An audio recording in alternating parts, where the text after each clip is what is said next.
கர்த்தருடைய பரிசுத்த நாமத்துக்கு ஸ்தோத்திரம். இன்னைக்கான வேத பகுதியை பார்க்கறதுக்கு முன்னாடி நேற்று நம்ம வீடியோவில் கேட்ட வினாவுக்கான வீடியோ இன்னைக்கு நம்ம பார்க்கலாமா? எல்லாம் கூடும் என்ற வார்த்தை என்ன குறிக்கிறது? இதுக்கான பதில் சாத்தியத்தை குறிக்கிறது. சரி, இப்போ நம்ம இன்னைக்கான ஒரு சின்ன வினாவை பார்க்கலாமா?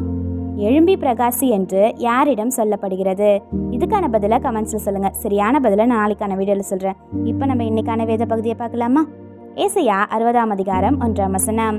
எழும்பி பிரகாசி, உன் ஒளி வந்தது, கர்த்தருடைய மகிமை உன்மேல் உதித்தது. Arise, shine, for your light has come, and the glory of the Lord rises upon you. Isaiah 61. இதை நம்ம ஒரு சின்ன கதையாக பார்த்துடலாமா? ஒரு சிறிய கிராமத்தில் மீரான்ற பெண் வாழ்ந்து வந்தாலாம். அவளுடைய வாழ்க்கை ரொம்பவே இருளடைந்தது போல தோன்றுமா. அவளுடைய குடும்பமும் ரொம்பவே கஷ்டத்தில் இருந்ததா. அவளுடைய மனதிலையும் நம்பிக்கை குறைஞ்சிட்டே இருந்ததா.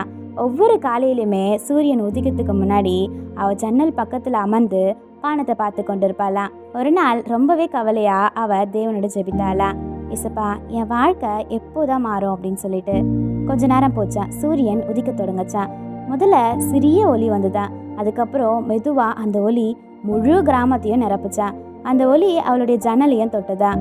அந்த நேரத்துல மீராவின் உள்ளத்துல ஒரு புதிய நம்பிக்கை எழுந்துதான். அன்னைக்கு அவ வீட்டுக்குள்ள மட்டும் இல்லாம வெளியே வந்து எல்லாருக்குமே உதவ தொடங்கினாளா. பக்கத்து வீட்டுக்காரங்களுக்கு உதவி செஞ்சாளா. எல்லாரிடமே அன்பா பேசினாளா.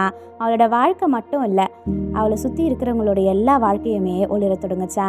மீரா உணர்ந்தாலாம், தேவன் கொடுத்த ஒளி நமக்குள்ளதான் இருக்கு, நம்ம எழுந்து அதை வெளிப்படுத்தணும்னு சொல்லிட்டு. ஆமேன்.